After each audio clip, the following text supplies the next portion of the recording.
নমস্কার বন্ধুরা, আপনাদের আরেকবার স্বাগতম আমাদের সাহিত্য এক্সপ্রেসে।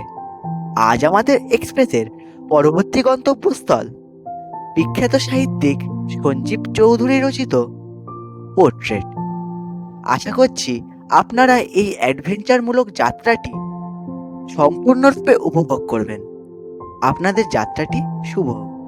ও আরেকটি কথা, আপনারা যদি এভাবেই সাহিত্যের পাশে থাকতে চান তবে সাবস্ক্রাইব বাটনটি প্রেস করে বেল আইকনটি অন করে দিন এবং গল্প ভালো লেগে থাকলে অবশ্যই একটি লাইক এবং শেয়ার করে দেবেন। বিকেল 3টে প্রায় বাজে। সিদ্ধার্থ সেই সকাল থেকে এক মনে পোর্ট্রেটটা এঁকে চলেছে। ছোট্ট এক কামরার ফ্ল্যাট একার পক্ষে ঠিকই আছে। মাঝে মাঝে আর্ট কলেজের বন্ধু অলোক ছাড়া আর কেই বা আসে? কোনো শিল্পীরই নিজের সৃষ্টি কখনো নিখুঁত হয়েছে বলে মনে হয় না। কোথাও না কোথাও একটা অপছন্দের জায়গা থেকেই যায়, আর সেটাই সবচেয়ে বেশি করে চোখে পড়ে। আশ্চর্য, এই পোর্ট্রেটের কাজটা সিদ্ধার্থের নিজেরই খুব ভালো লাগছিল। বিশেষ করে চোখের দৃষ্টি আর কপালের ভাঁজে সাবজেক্টের মুখভঙ্গি দারুণ ধরা পড়েছে। কিন্তু কাজটা কিছুতে শেষ করা যাচ্ছে না।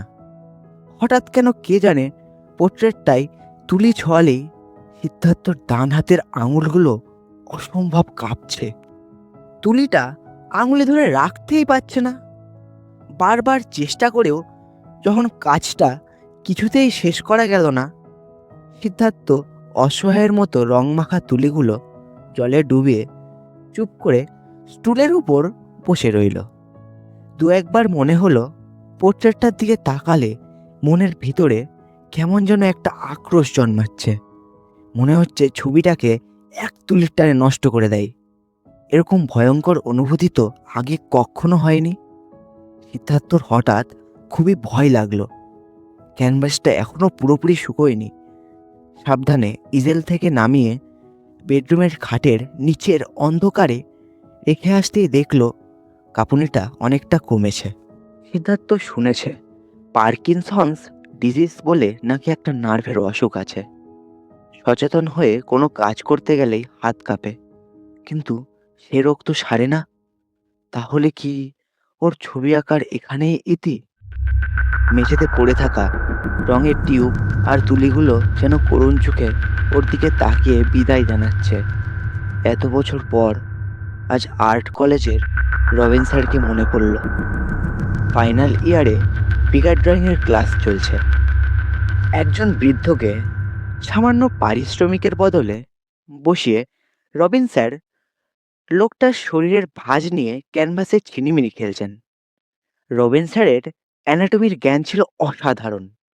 সিদ্ধার্থ ওর ক্যানভাসে বৃদ্ধের মুখভঙ্গি আর ভলিউমটা প্রায় পুঙ্খানুপুঙ্খভাবে ধরতে পারলেও শরীরের বাকি অংশের ভাঁজ মোটেই দাঁড় করাতে পারেনি। রবিন স্যার ছাত্রদের কাজ দেখতে দেখতে সিদ্ধার্থর পাশে এসে দাঁড়ালেন। ক্যানভাসটা হাতে নিয়েই বললেন, না, না, অ্যানাটমিটা তোমার দ্বারা হবে না।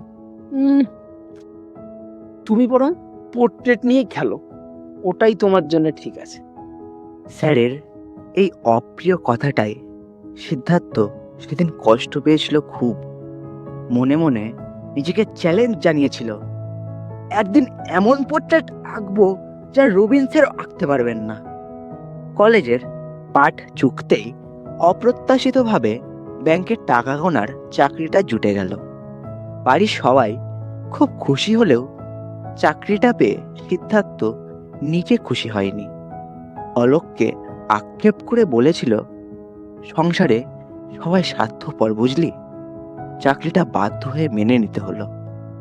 রোজগারের নিশ্চয়তা শিল্পীর জীবনে অভিশাপ, কথাটা অক্ষরে অক্ষরে ফলে গিয়েছিল।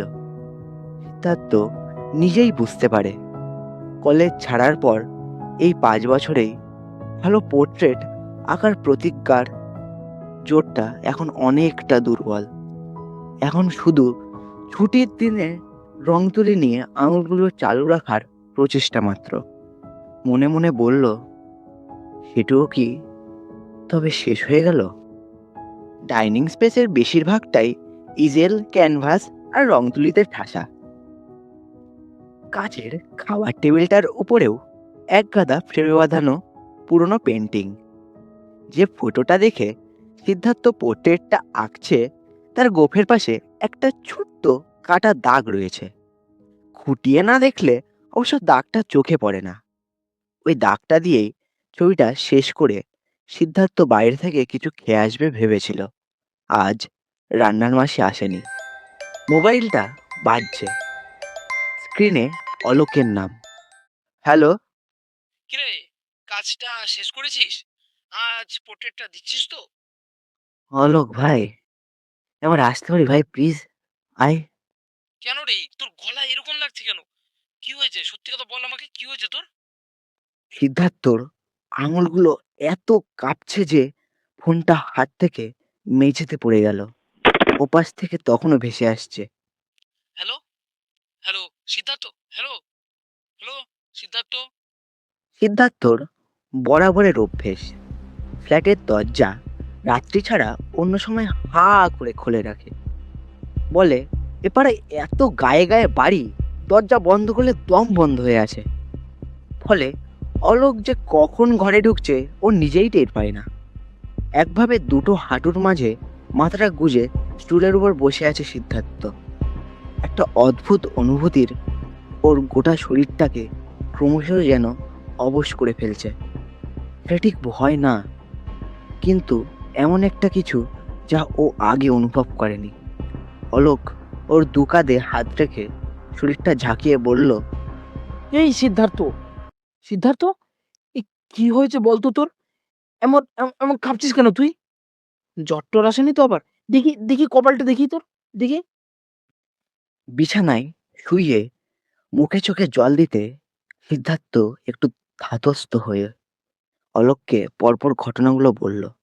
সেদিন মহালয়ার ছুটি। ভোরবেলা যখন ঘুম ভাঙল, রেডিওয় মহিষাসুর মর্দিনী শেষ হচ্ছে। শাঁখের আওয়াজে দেবীপক্ষের সূচনা। মনে হলো মাসখানেক চুলিতে হাত দেওয়া হয়। আজ সারা দিন ছবি আঁকবো।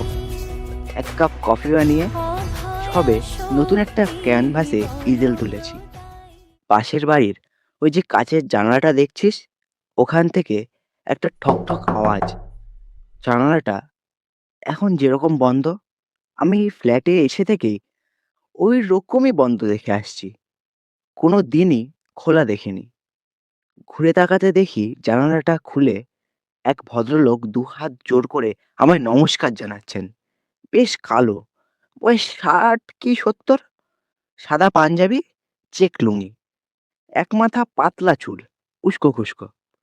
মুখের তুলনায় চোখগুলো বড়, আর যেন কোটর থেকে বেরিয়ে আসছে।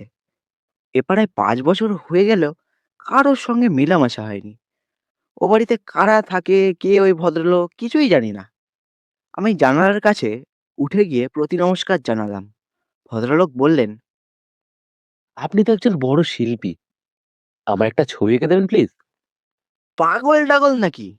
প্রথমটায় বিরক্তি এলেও ভদ্রলোকের মুখের ভঙ্গিমাটা আমাকে অসম্ভব রকম আকৃষ্ট করলো। বড় বড় চোখ দুটোতে গভীর জিজ্ঞাসা, নাকি উপেক্ষার ঔদ্ধত্য, না প্রবল আত্মবিশ্বাস, আমি সঠিক বলতে পারবো না। কিন্তু পোর্ট্রেটের জন্য অসাধারণ। আমি কয়েক মুহূর্ত মন্ত্রমুগ্ধের মতো ভদ্রলোকের মুখের দিকে তাকিয়ে থেকে বললাম, মশাই বেশ তো, একদিন চলে আসুন না, দেখি চেষ্টা করে। এখনই আসি? খুব লোভ হলো। ছবি আঁকতেই বসছিলাম। অনেকদিন কাউকে সামনে বসিয়ে পোর্ট্রেট আঁকার সুযোগ হয়নি। তাছাড়া এমন ইন্টারেস্টিং সাবজেক্ট। বললাম, চলে আসুন, সিঁড়ি দিয়ে ৩ তলায়। ওই সাত সকালে উনি এলেন? ৫ মিনিটের মধ্যে চেয়ারে বসে বললেন, ছবিটা কাল সকালের মধ্যে পেলে খুবই ভালো হয়। টাকা নিয়ে আপনাকে চিন্তা করতে হবে না। তোকে কি বলবো ভাই, বৃদ্ধ পুরো ১ ঘন্টা মূর্তির মতো বসে রইলেন। মুখভঙ্গিটা একভাবে ধরা, যেন পেশাদার মডেল। আমি চারকোল দিয়ে আউটলাইনটা টেনে নিয়ে বললাম, কাল সকাল 9টার ভিতর আসুন, পছন্দ হলে ছবিটা নিয়ে যাবেন। আশ্চর্য, ভদ্রলোকের মুখের দিকে কিন্তু কোনো অভিব্যক্তি দেখলাম না। এমনকি নিজের ছবিটা একবারও ফিরেও দেখলেন না। ঘাড় নেড়ে আচ্ছা, বলে সিঁড়িতে নেমে গেলেন। তুই তো আমাকে কলেজেও দেখছিস অলোক। ইন্টারেস্টিং সাবজেক্ট পেলে আমি কাউকে একবার ভালো করে দেখেই তার পোর্ট্রেট এঁকে ফেলতে পারি। ফটোরও দরকার পড়ে না। এক্ষেত্রেও ঠিক তাই হলো। সারাদিন ধরে পোর্ট্রেটটা আঁকলাম। মনে হচ্ছিল ভদ্রলোকের মুখটা যেন ফ্রেমে বাঁধানো ছবির মতো। কেউ আমার সামনে ঝুলিয়ে রেখেছে আর আমি জল রঙের শেড চাপিয়ে চলেছি। রাত তখন 10টা কি 10:30 হবে। শুতে যাওয়ার আগে দরজাটা বন্ধ করতে গিয়ে দেখি পাশের বাড়ির ওই কাচের জানালাটা অল্প ফাঁক হয়ে ভদ্রলোক এক দৃষ্টি আমার দিকে তাকিয়ে। আমার ঘরের আলোটা ওর মুখে গিয়ে পড়েছে। সেই এক মুখভঙ্গি। আমি এক ঝলক ওর দৃষ্টিটা ক্যানভাসের সঙ্গে মিলিয়ে নিজেকেই বাহবা দিলাম। সত্যি রে, পোর্ট্রেটটা দারুণ হয়েছিল। ইচ্ছে হচ্ছিল রবিন স্যারকে একবার দেখিয়ে আসি। বুঝলাম, রবিন স্যারের উপরে অভিমানটা তোর আজও যায়নি। আচ্ছা, ভদ্রলোক কি পরের দিন ছবিটা নিয়ে গেলেন সঠিক সময়ে এসে? আরে না, সকাল 9:30 পর্যন্ত অপেক্ষা করে আমি অফিস বেরিয়ে গেলাম। সন্ধ্যাবেলা ফ্ল্যাটে এসে ভাবলাম আমার ঘরে আলো জ্বলছে দেখেই চলে আসবেন। ছবিটার একটা দামও ঠিক করে রেখেছিলাম, কিন্তু না, এলেন না। জানলাটাও খুললো না। এরপর পুজোর ছুটি পড়ে গেল। বাড়ি থেকে কলকাতায় ফিরে একদিন সকালবেলা মনে হলো অফিস যাওয়ার পথে ছবিটা নিজেই গিয়ে দিয়ে আসবো। বয়স্ক মানুষ, শরীর টরীর খারাপও তো হতে পারে। অত করে চাইলেন। ক্যানভাসটা একটা খবরের কাগজে মুড়ে ওই বাড়ির সামনে যেতেই দেখি সাদা কাপড়ের প্যান্ডেল বাঁধা। গেটের গায়ে একজন মাঝবয়স্ক কাজের লোক রজনীগন্ধার মালা ঝোলাচ্ছে। শ্রাদ্ধের প্যান্ডেল? কি? হ্যাঁ, কে মারা গিয়েছেন জিজ্ঞেস করতে লোকটি বলল, মেজবাবু মহালয়ার দিন সকালে চলে গেলেন। আর আজ কাজ। তখনও বিশ্বাস হয়নি, জানিস তো। খবরের কাগজে মোড়কটা অল্প ফাঁক করতে দেখি পোর্ট্রেটটা চিনতে পেরে বলল, ও, মেজবাবুর ফটকটা খাদ্যের জন্য বাদি আনলেন বুঝি? তা যান ভিতরে দিয়ে আসুন গে, পুরুষ মশাই কাজে বসছে।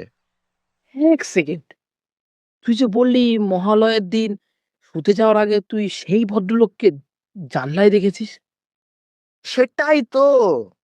তুই ঠিক দেখেছিলি তো? বিশ্বাস কর অলোক, একদম স্পষ্ট। জানালাটা অর্ধেক খুলে আমার দিকে ঠাই তাকিয়েছেন। চোখে সেই একই দৃষ্টি। তা ছবিটা বাড়িতে কার হাতে দিয়ে এলি? আমি আর ভিতরে যাইনি রে। ছবিটা ওই লোকটার হাতেই ধরিয়ে দিয়ে অফিস চলে গেলাম। এমনিতে তো অফিসে যাওয়ার জন্য তারা ছিলই। তাছাড়া ওই ছবিটায় আমার আর কোনো আগ্রহ ছিল না। কিন্তু জানিস তো সেদিন সন্ধ্যাবেলায় আবার আরেকটা ঘটনা ঘটলো। কি হলো? অফিস থেকে ফিরে ফ্ল্যাটের দরজায় সবে চাবি ঘুরিয়েছি। এক ভদ্রলোক সিঁড়ি দিয়ে 3 তলায় উঠে এসে পিছন থেকে বললেন, হ্যালো মিস্টার চৌধুরী, আহ, আমি আপনাকে একটু ডিস্টার্ব করতে এলাম। আসলে আমার নাম অপূর্ব বিশ্বাস। এ- এই বাড়িরই ফ্লোর ওয়ানে থাকি, এই ওয়ান এতে। আপনি তো আর মিট করতে এলেন না, তাই ভাবলাম বিজয়ার এই কোলাকুলিটিতে নিজেই গিয়ে সেরে আসি মিটিংটা। কি আপনাকে বেশি বিরক্ত করছে না তো? ডেকে এনে বসালাম।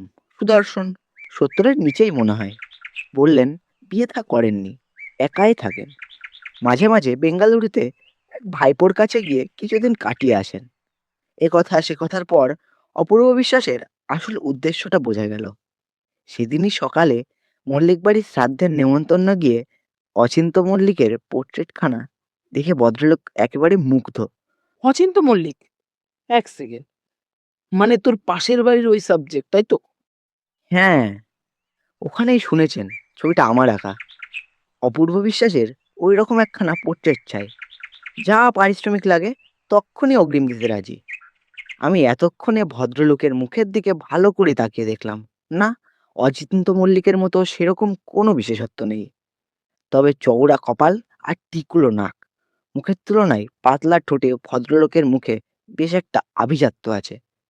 পোর্ট্রেট আঁকলে এই আভিজাত্যটাই বিশেষ করে ধরা দরকার। কি মনে হলো, বললাম, তা মশাই কাল লক্ষ্মী পুজোর একটা ছুটি আছে বুঝলেন? সকাল 10টা নাগাদ আসুন, হাতে একটু সময় নিয়ে আসবেন। তা উনি এসেছিলেন? কাঁটায় কাঁটায় একদম 10টায়। অপূর্ব বিশ্বাস হাজির। গরদের পাঞ্জাবি, কোঁচানো ধুতি, কাঁধে আবার জামদানি শাল। দারুণ দেখাচ্ছিল।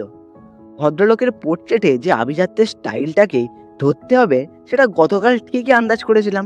মুখে যথেষ্ট মেদ থাকায় ঘন্টাখানেকের মধ্যে পেন্সিল স্কেচটা হয়ে গেল। বললাম, ছবিটা মোটামুটি আজই করে রাখবো বুঝলেন? কাল সন্ধ্যা 7টা নাগাদ একটু কষ্ট করে আসুন, একটা ফাইনাল সিটিং নিয়ে ওই দিনই দেবো। অপূর্ব বিশ্বাস তো একবারে স্কেচ দেখে আহ্লাদে আটখানা। তখনই চেক কেটে দিতে চাইলেন। আমি বললাম, কাল তো আসছেন, ছবিটা দেখেই না হয় টাকাটা দেবেন। তা উনি এলেন তো? না রে, 1 দিন 2 দিন 1 সপ্তাহ কেটে গেল, কোনো পাত্তাই নেই। যেতে আসতে রোজ দেখি সিঁড়ির পাশে 1 এর দরজায় তালা ঝুলছে। একদিন সিকিউরিটি গার্ডকে সামনে পেয়ে জিজ্ঞেস করায় বলল, কলকাতায় নেই। वो साहब जी, वो तो अभी कोलकाता में नहीं है। दूध और पेपर भी लेना तो वो बंद कर दिया साहब जी। গতকাল সন্ধ্যাবেলা আমি অফিস থেকে ফিরছি রোজকার মতোই, লেটার বক্স খুলে দেখি আমার নামে একটা বেশ বাহারি খাম ভেতরে পড়ে রয়েছে। খামের ভিতর আমার নামে একখানা 5,000 টাকার চেক আর একটা চিঠি। Shri Siddhartha Chowdhury, flat 3B, 10A, Manilal Banerjee road, Khidirpur, Kolkata 7,26,000। অত্যন্ত দুঃখের সঙ্গে জানাচ্ছি, আপনার প্রতিবেশী অর্থাৎ ফ্ল্যাট 1 এর অধিবাসী আমার কাকা অপূর্ব বিশ্বাস গত শনিবার 21শে অক্টোবর রাত 10 ঘটিকায় সজ্ঞানে ইহলোক ত্যাগ করেছেন। কাকার পোর্টফোলিওতে আপনার নাম ঠিকানা লেখা এই খামটি খুঁজে পেয়ে পোস্টে পাঠালাম। নমস্কার নেবেন, প্রহ্লাদ বিশ্বাস, 112B, পনেরঘাটটা রোড, বেঙ্গালুরু 60,037। অপূর্ব বিশ্বাস তোর কাছে ছবির সিটিং দিয়েছিলেন লক্ষ্মী পুজোর দিন সকালে, তাই তো? হ্যাঁ, ওই তো লক্ষ্মী পুজো কি বার ছিল? শনিবার। হ্যাঁ, 21শে অক্টোবর। মানে ওই দিন তোর কাছে সিটিং দিয়েই ভদ্রলোক বেঙ্গালুরু চলে যান এবং সেই দিন রাতেই মারা যান। অথচ আমাকে বেঙ্গালুরু যাওয়ার কথা সকালে কিছুই বলেননি। ভাব, পরদিন সন্ধেবেলা এসে ছবিটা নিয়ে যাওয়ার কথা। স্ট্রেঞ্জ, ওর পোর্ট্রেটটা কোথায় দেখি তাহলে? ওই বেডরুমে খাটের তলায় ঢুকিয়ে রেখেছি। কেন? খাটের তলায় কেন রেখেছিস? না মানে এমনি পোর্ট্রেটটায় চোখ পড়লে কেমন একটা লাগছিল বুঝলি? সিদ্ধার্থ লক্ষ্য করলো অলোক মুহূর্তের জন্য কেমন আনমনা, চোখে মুখে একটা দুশ্চিন্তা। বলল, বাবার পোর্ট্রেটটা কি তুই এঁকেছিস? আজ তো তোর ছবিটা দেওয়ার কথা ছিল।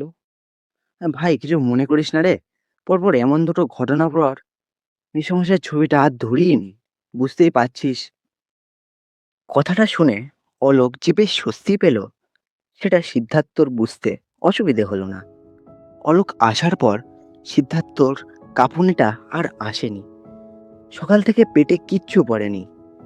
দুই বন্ধু বাড়ির বাইরে এসে পাড়ার একটা রেস্তোরাঁয় ঢুকলো। খেতে খেতে অলোক বারবার সিদ্ধার্থকে বোঝাতে চেষ্টা করলো, ঘটনা দুটো নেহাতি কাকতালীয়। পোর্ট্রেট আঁকার সঙ্গে দুটো মৃত্যুর কোনো সম্বন্ধ থাকতেই পারে না। এটা অবাস্তব চিন্তা, ভয়ের কিচ্ছু নেই। আঙুলের কাঁপুনিটাও একেবারেই মানসিক। এরকম অহেতুক ভয়কে পাত্তা দিলে সত্যি সত্যি নার্ভের রোগও ধরতে পারে, ইত্যাদি ইত্যাদি। সিদ্ধার্থ বলল, বুঝলাম, কিন্তু অচিন্ত মল্লিকের মহালয়ের দিন সন্ধ্যাবেলা জানালায় দাঁড়ানোটা? আরে ওটা কিছু না, ওটা মানে হ্যালুসিনেশন। সারাদিন ধরে অচিন্ত মল্লিকের কল্পনায় ধরে রেখে পোর্ট্রেটটা আঁকার জন্যই এমন হয়েছে। শীতের বিকেল, ঘড়ির সঙ্গে দিনের আলোর সম্পর্ক বদলাচ্ছে। 5:30টাতেই অন্ধকার নেমে গিয়েছে। অলোক সিদ্ধার্থকে বাড়ির গেট পর্যন্ত পৌঁছে দিতে এলো। সিকিউরিটি গার্ড সিদ্ধার্থকে দেখেই জিজ্ঞেস করলো, ओ सब्जी, वो वो आने वाला सब्जी का कोई खबर आपको मिला का? অলোক আর চোখে তাকিয়ে দেখলো অপূর্ব বিশ্বাসের ফ্ল্যাটের দরজার সামনেটা অন্ধকার, একটা তালা ঝুলছে। সিদ্ধার্থ বলি বলি করেও শেষ মুহূর্তে বলল, না। और साहब कुछ बोलिए मत।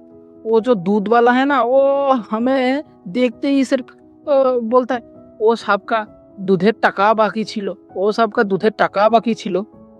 অলোক ফিরে যাওয়ার আগে সিদ্ধার্থকে বলল, তুই কারো পোর্ট্রেট আঁকলেই যে সে মারা যাবে, এই অকারণ ভীতিটা কিন্তু তোকে কাটাতেই হবে। এক কাজ করা যায়, তুই আজ রাতেই আমার একটা পোর্ট্রেট আঁক। খুব ডিটেলড না হলেও কাজটা ফিনিশ করিস। কাল সন্ধেবেলা আসছি, চুটিয়ে আড্ডা দেওয়া যাবে। সিদ্ধার্থর এখন নিজেকে অনেকটাই স্বাভাবিক মনে হচ্ছে। বলল, বেশ, অয়েল পেস্টেলের কাজ করব। তোর বড় বড় চুলগুলো মুখের দুপাশে ফেলতে সুবিধেই হবে। পরদিন সন্ধ্যাবেলা অলোক একটু দেরি করেই সিদ্ধার্থর ফ্ল্যাটে এলো। সঙ্গে একটা ছোট্ট ব্যাগে রাতের জামা কাপড়। গভীর রাত পর্যন্ত আড্ডা মেরে কাল সকালে একসঙ্গেই দুজনে কাজে বেরিয়ে যাবে। এরকম আগেও অনেকবার হয়েছে। অলোক সিঁড়ি দিয়ে উপরে এসে দেখলো সিদ্ধার্থর ফ্ল্যাটের দরজাটা যথারীতি খোলা। বসার ঘরের আলোটা জ্বলছে, বেডরুমটা অন্ধকার, আলো জ্বালেনি। অলোক সিদ্ধার্থকে অনেকবার বলেছে, এই দরজা খুলে রাখার অভ্যাসটা ছাড় সিদ্ধার্থ।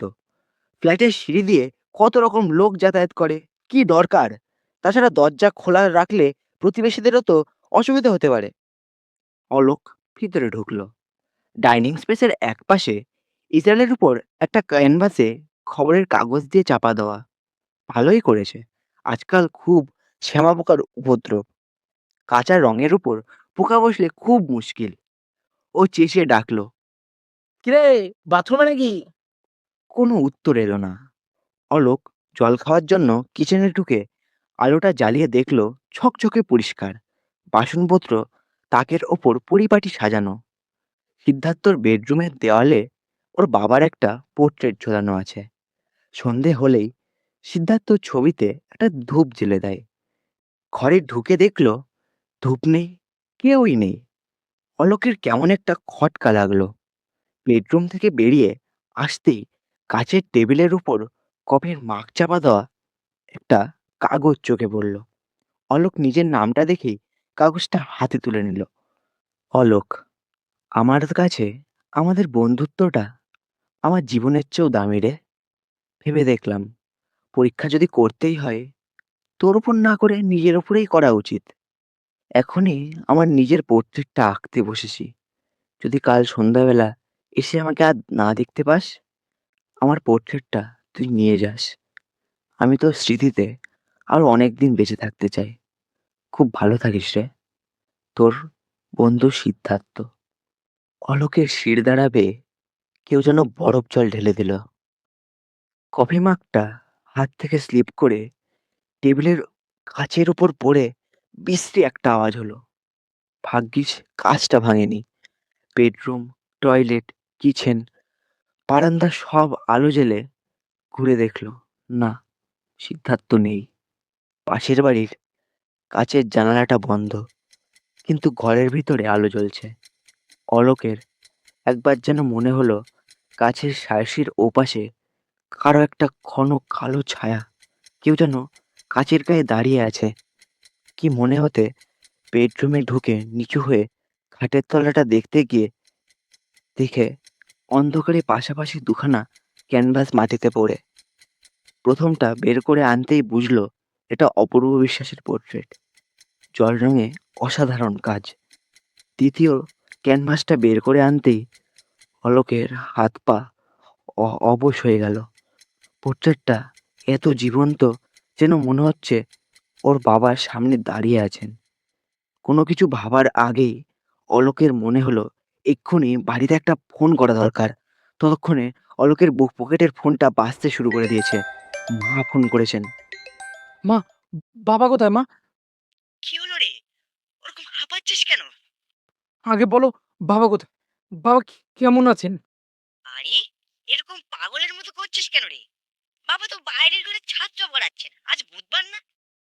অলোকের মনে হলো ও যেন মহাকাশ থেকে এই মাত্র পৃথিবীর মাটিতে নেমে এলো। ওদিকে মা সমানে, হ্যালো, হ্যালো করে যাচ্ছেন। হ্যাঁ, বলো মা। বলছিলাম, তোর ওই বন্ধু কি বাবার ছবিটা এঁকেছে? কাল তাহলে নিয়ে আসিস, হ্যাঁ?